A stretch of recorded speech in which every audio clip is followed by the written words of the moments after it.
বাচ্চাদের জন্য সন্ধ্যায় নাস্তা বানাবো। প্রথমে দেখে নিয়েছেন যে আমি নুডলসগুলো সিদ্ধ করে নিয়েছি। লবণ দিয়ে দিলাম স্বাদ মতো। হ্যালো ভিউয়ার্স, আসসালামু আলাইকুম। কেমন আছেন আপনারা সবাই? আলহামদুলিল্লাহ আমি ভালো আছি। ডিম ভাজার মধ্যে একটু গোলমরিচ হলে ভালো হয়, কিন্তু আজকে গোলমরিচ নেই। ডিমটা ভাজা হয়ে গেছে, এখন ডিমটা উঠিয়ে নেব। আর বেশি ভাজলে শক্ত হয়ে যাবে।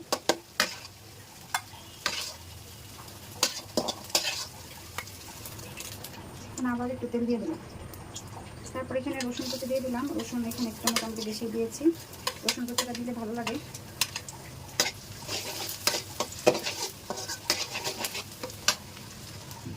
এই নুডলস রান্নাটা আমি আরেকদিন করেছিলাম, ওরা বলতেছে ওইভাবেই রান্না করে দিতে। আজকে রসুন কুচি দিয়ে রান্না করতেছি। আর রসুন কুচি দিলে কিন্তু সুন্দর একটা ফ্লেভার আসে। আর সন্ধ্যা হলে কী খাবো একটা ভাবতে থাকে। অবশ্য বাচ্চাদের কী বলবো, আমারই তো ইচ্ছা করে যে সন্ধ্যা হলে কী খাই একটা খাও। রসুন ভাজা হয়ে গেছে, এখন আমি দিয়ে দিলাম ক্যাপসিকাম।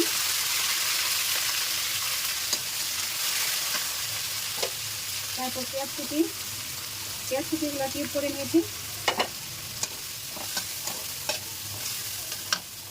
সয়া সস আর এখানে ভিনেগার আর সয়া সসের সঙ্গে টমেটো সস, স্বাদ মতো লবণ। আর ভিনেগারের সয়া সসের মধ্যে লবণ আছে, তারপর ডিমের মধ্যে লবণ আছে, তাই লবণটা একটু কম দিয়েছি।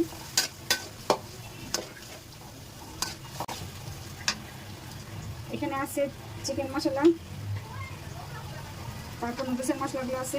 চিকেন মশলা আমার চিকেন পাউডার আছে এখানে, আর নুডলসের মশলা। এখন কিন্তু আমার চুলাটা একদম বাড়ানো।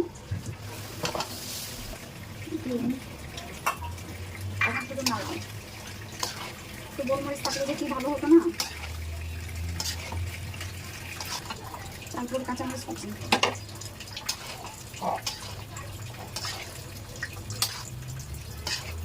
গোলমরিচটা দিলে খুব ভালো লাগে খেতে। আর গোলমরিচের দানাগুলো হালকা ভাঙা দানাগুলো না দাঁতে নিচে পড়লে খুব মজা লাগে খেতে। এটা বাচ্চারা খুব পছন্দ করে, আমারও ভালো লাগে।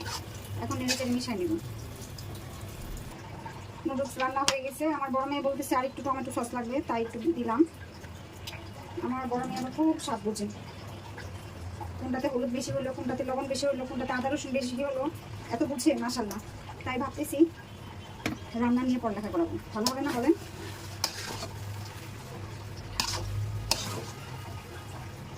চলেন এখন বাচ্চাদের দেই, ওরা খাবে। খেয়ে কি বলে দেখি। হয়ে গেছে।